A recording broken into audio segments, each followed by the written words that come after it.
नमस्कार विद्यार्थी मित्रों, कक्षा 8 विषय हिंदी व्याकरण विभाग के अंतर्गत अव्यय के बारे में और अव्यय के भेद के बारे में आगे हम चर्चा कर चुके हैं, जिनमें अव्यय के भेद में क्रिया विशेषण अवयव की चर्चा हम कर चुके हैं।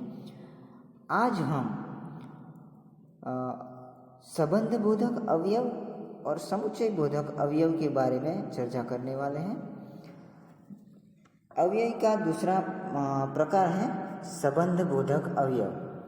तो संबंध बोधक अवयव किसे कहा जाता है, संबंध बोधक अवयव क्या है, इसके बारे में समझौती प्राप्त करने के लिए हमें संबंध बोधक अवयव की परिभाषा स्पष्ट करनी आवश्यक है। तो संबंध बोधक अवयव की परिभाषा इस प्रकार है: जिन अव्यय शब्दों के कारण संज्ञा के बाद आने पर दूसरे शब्दों से उसका संबंध बताते हैं, उन शब्दों को संबंध बोधक शब्द या संबंध बोधक अवयव कहते हैं। ये शब्द संज्ञा के पहले भी आ जाते हैं। दोबारा संबंध बोधक अवयव की परिभाषा को रिपीट करते हैं। जिन अव्यय शब्दों के कारण संज्ञा के बाद आने पर दूसरे शब्दों से उसका संबंध बताते हैं, उन शब्दों को संबंध बोधक अवयव कहते हैं। ये शब्द संज्ञा के पहले भी आ जाते हैं। संबंध बोधक अवयव शब्द इस प्रकार है, यानी कि किस शब्दों के माध्यम से संबंध बोधक अवयव निश्चित किया जाता है, यानी कि ये संबंध बोधक अवयव हैं, ऐसा हम कह सकते हैं। किन शब्दों के माध्यम से?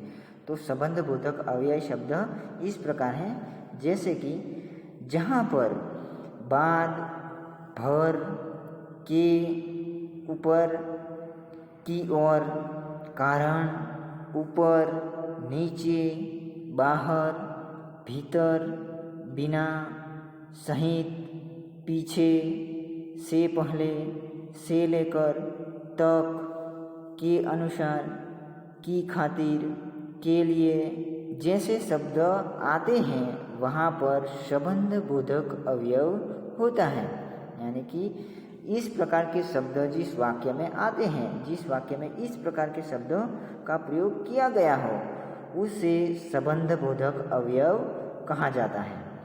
संबंध बोधक अवयव को समझने के लिए उदाहरण को भी समझना आवश्यक है। उदाहरण के तौर पर हम देखें तो संबंध बोधक अवयव के उदाहरण इस प्रकार हैं, जैसे कि सबसे पहला उदाहरण है, मैं विद्यालय तक गया। यहाँ पर तक जो शब्द आया है ये संबंध बोधक अवयव हैं। दूसरा उदाहरण है, स्कूल के समीप मैदान है।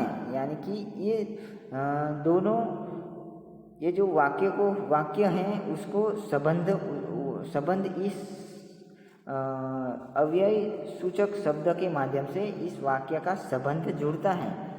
स्कूल और मैदान का संबंध इस के समीप इस शब्द के माध्यम से जुड़ता है, इसीलिए यहाँ पर ये संबंध बोधक अवयव हैं। तीसरा उदाहरण है, धन के बिना व्यवसाय चलाना कठिन है। यानी कि धन और व्यवसाय दोनों का संबंध इस बिना शब्द के माध्यम से यहाँ पर जुड़ता है, इसीलिए ये संबंध बोधक अवयव है। चौथा उदाहरण है, मैं पूजा से पहले स्नान करता हूँ। यहाँ पर से पहले ये जो शब्द आया है अव्यय है, ये अव्यय है और पूजा और स्नान करने का संबंध इस से पहले शब्द के माध्यम से जुड़ता है, इसीलिए ये संबंध बोधक अवयव हैं। पांचवा उदाहरण है, मैंने घर के सामने कुछ पेड़ लगाए। यहाँ पर पेड़ लगाने की जो क्रिया है और घर, ये दोनों के बीच का संबंध के सामने इस अव्यय के माध्यम से संबंध जुड़ता है, इसीलिए यहाँ पर संबंध बोधक अवयव कहा जाता है। और अव्यय का तीसरा प्रकार है समुच्चय बोधक अव्यय।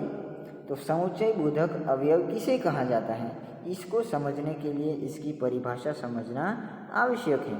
तो समुच्चय बोधक अव्यय की परिभाषा इस प्रकार है, जैसे कि जो शब्द दो शब्दों, वाक्यों और वाक्यांशों को जोड़ते हैं उन्हें समुच्चय बोधक अव्यय कहते हैं। इन्हें योजक भी कहा जाता है। ये शब्द दो वाक्यों को परस्पर जोड़ते हैं, यानी कि समुच्चय बोधक अवयव जो शब्द दो शब्दों, वाक्यों, वाक्यांशों को जोड़ते हैं उन्हें समुच्चय बोधक अवयव कहते हैं। यानी कि दो वाक्यों को जोड़ने का काम जो शब्द करता है उसे समुच्चय बोधक अवयव कहते हैं।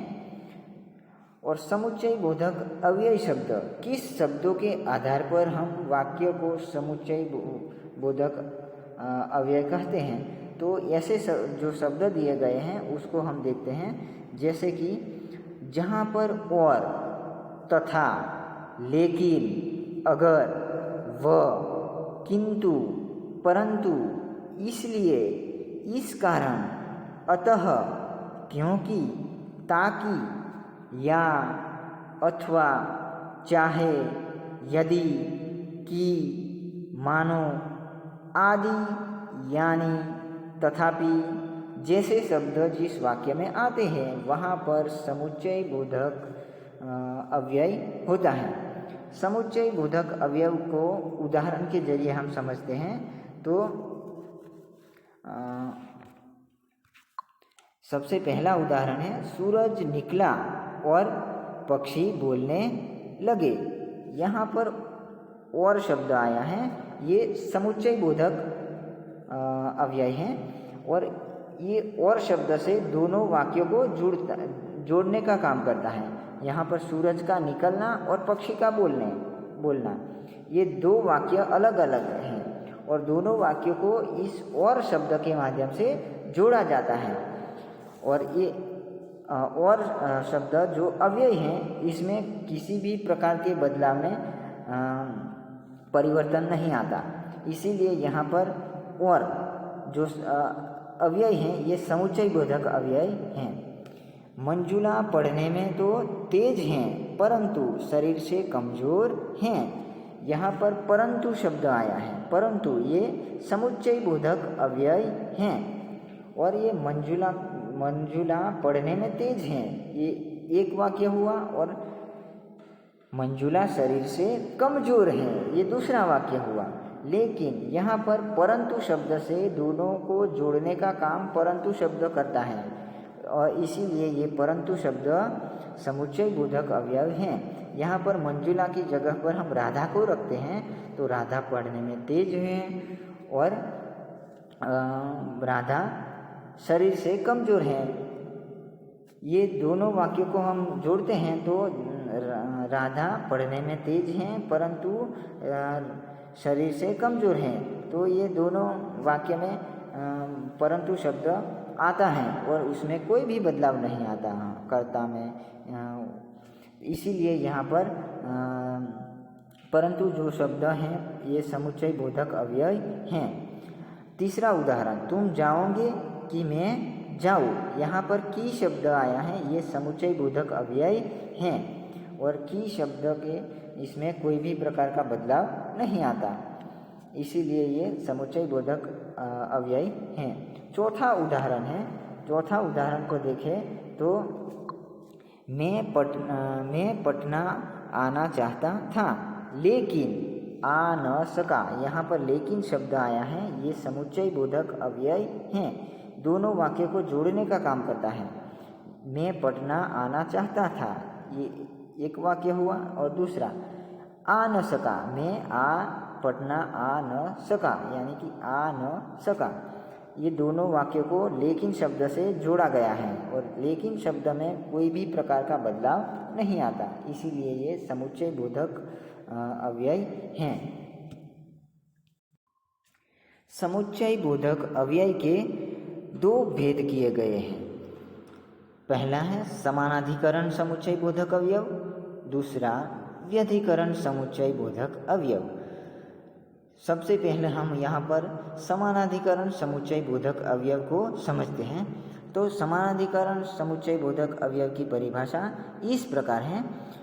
जिन शब्दों से समान अधिकार के अंशों के जुड़ने का पता चलता है उन्हें समानाधिकरण समुच्चय बोधक अवयव कहते हैं। दूसरी बार इस व्याख्या को रिपीट करते हैं। जिन शब्दों से समान अधिकार के अंशों के जुड़ने का पता चलता है उन्हें समानाधिकरण समुच्चय बोधक अवयव कहते हैं। समानाधिकरण समुच्चय बोधक अवयव शब्द इस प्रकार है। किन शब्दों के माध्यम से इस वाक्य में समानाधिकरण समुच्चय बोधक अवयव हैं ऐसा हम कह सकते हैं। तो कि इस प्रकार के जो जिस वाक्य में शब्द आते हैं उसे समानाधिकरण समुच्चय बोधक अवयव कहते हैं। जैसे कि जहाँ पर किंतु, और, या, अथवा, तथा, परंतु, व, लेकिन, इसलिए, अतः, एवं जैसे शब्द जिस वाक्य में आते हैं वहाँ पर समानाधिकरण समुच्चय बोधक अवयव होता है। उदाहरण के माध्यम से हम समझते हैं समानाधिकरण समुच्चय बोधक अवयव को। तो सबसे पहला उदाहरण है, कविता और गीता एक कक्षा में पढ़ते हैं। कविता और गीता, यहाँ पर और शब्द आया है। ये जो और शब्द हैं ये और शब्द के माध्यम से कविता और गीता दोनों को एक कक्षा में पढ़ते हैं, दोनों को जोड़ने का काम करते हैं। इसीलिए यहाँ पर समानाधिकरण समुच्चय बोधक अवयव हैं। और समानाधिकरण समुच्चय बोधक अवयव कविता भी एक कक्षा में पढ़ती है और गीता, दोनों को समान दर्जा दिया गया है। इसीलिए ये समानाधिकरण समुच्चय बोधक अवयव कहा जाता है। दूसरा उदाहरण है, मैं और मेरी पुत्री एवं मेरे साथी साथ थे।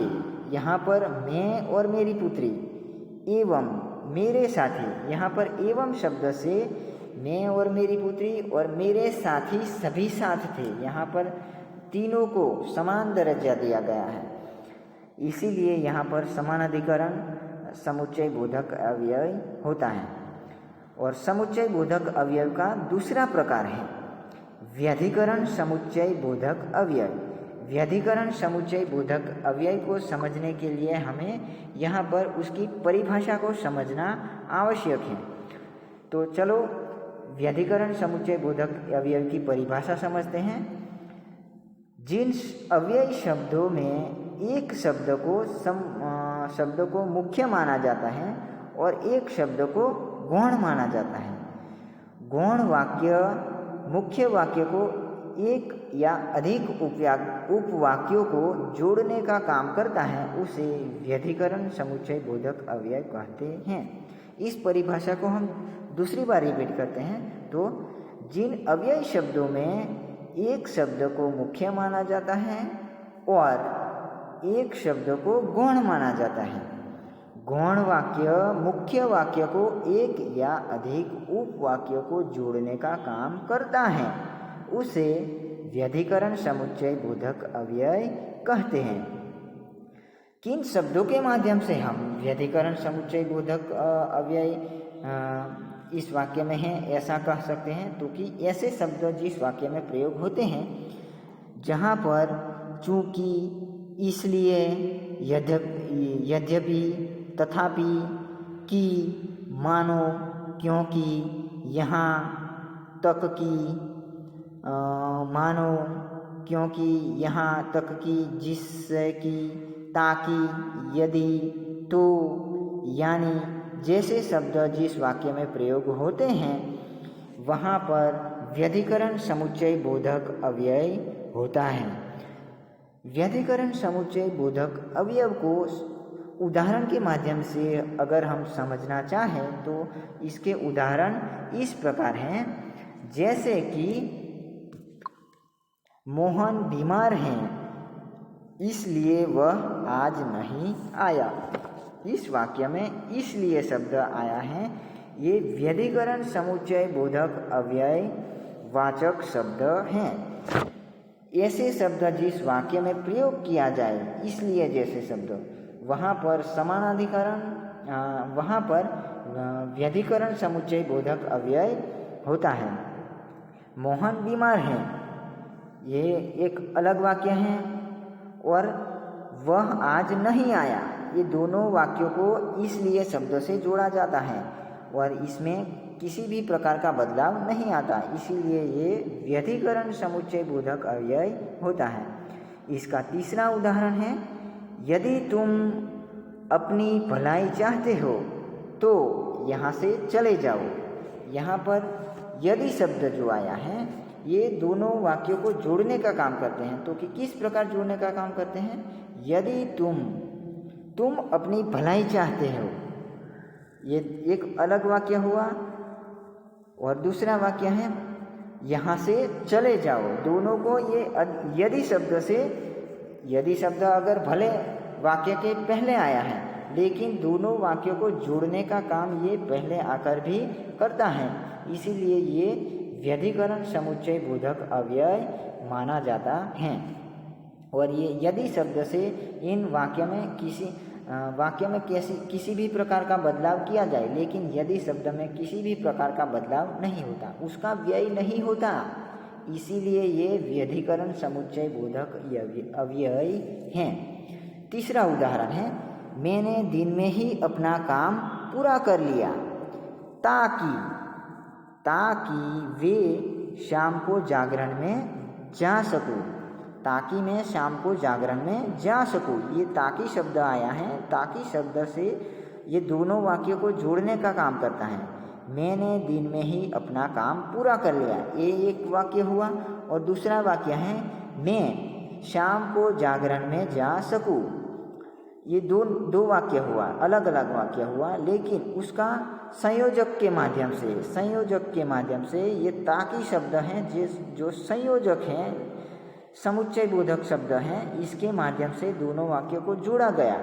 लेकिन वाक्य में किसी भी प्रकार का परिवर्तन किया जाए, लेकिन ये जो ताकि शब्द है, इसमें इसका व्यय नहीं होता, इसीलिए ये व्यधिकरण समुच्चय बोधक अव्यय हैं। तो विद्यार्थी मित्रों, आज हम संबंध बोधक अवयव और समुच्चय बोधक अव्यय के दोनों प्रकारों के बारे में चर्चा की। आज इतना यहाँ पर पर्याप्त है, और अव्यय के नेक्स्ट प्रकारों के बारे में हम नेक्स्ट वीडियो में चर्चा करेंगे। आज इतना यहाँ पर पर्याप्त है। अस्तु।